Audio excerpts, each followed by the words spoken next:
Hello and welcome to Better Gaming, an event and podcast series dedicated to all aspects of ethical gambling as we discuss topics and matters that make gambling and gaming safe, secure and socially balanced for everyone. I'm Jim, I'm the host of this show. In today's episode, I'm going to be talking about the Guardian article that you can see on the screen, which covers the court clash between Richard Desmond and the Gambling Commission as they dispute a settlement offer regarding the failed bid by Northern Shell to run the UK lottery, which eventually went to Allwyn. For those unaware, Richard Desmond is a UK billionaire who owns Northern Shell.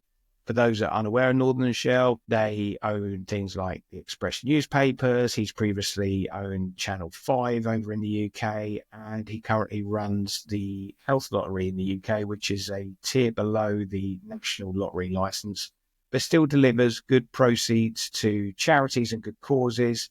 I think they started the Health Lottery in the early 2010s, and it's in the region of about £130 million they've delivered to charities. So delivering on that ethos of lottery products being launched for good causes. So that's a good thing. He was in the running previously, as I mentioned a couple of years back, to go for the UK licence that was eventually won by Allwyn from Camelot. He was clearly unsuccessful, hence the dispute.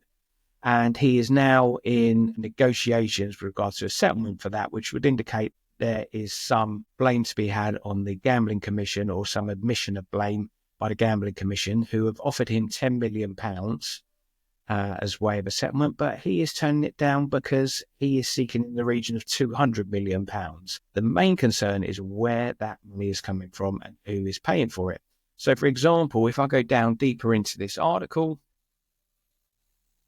in this article, the Gambling Commission have previously indicated that any damages the regulator may be required to pay will need to be taken from the National Lottery's Good Causes Fund, which supports a range of charities and sporting organisations. The regulator already funds the cost of fighting litigation from that pot of money. So already this whole dispute is costing charities and good causes money, which doesn't sit right with me, if I'm honest with you. If the Gambling Commission is at fault, I do not see why that money should be coming out of the Causes Fund. And equally, as much as Richard Desmond is aggrieved and may be proven right that the process was unfair to his company, I do believe that somebody of that magnitude and that value and that net worth shouldn't be impacting charities like that.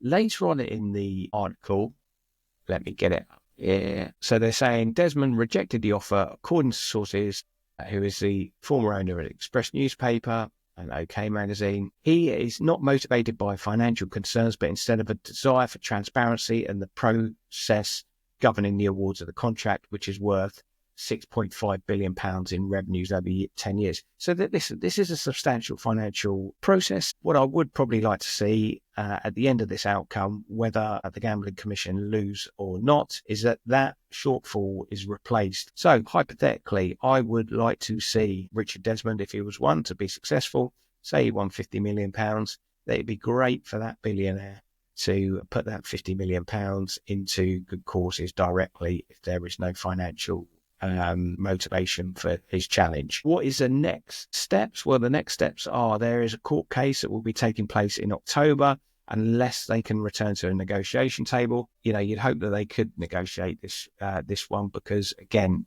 the Gambling Commission will just stack up loads of legal fees, and again, it will be paid for by the money that should be going to charities. However, in June, the Gambling Commission told the High Court it would be astonishing if Desmond's claim was successful, accusing him of trying to have a second bite of the cherry in order to secure a windfall.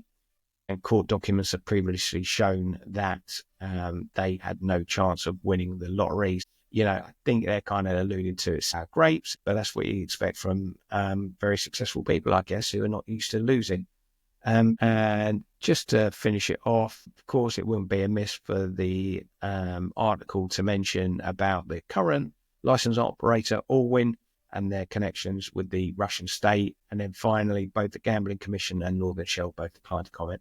So that's really a quick wrap up of that situation. It will be interesting to see whether they go to court If they do, it'll be all eyes on this to watch out what happens. That's all for this episode. Thanks very much for listening. If you are liking what you hear and see, please do like, comment, subscribe, hit the notification bell, all of the above. Thanks a million. Cheers.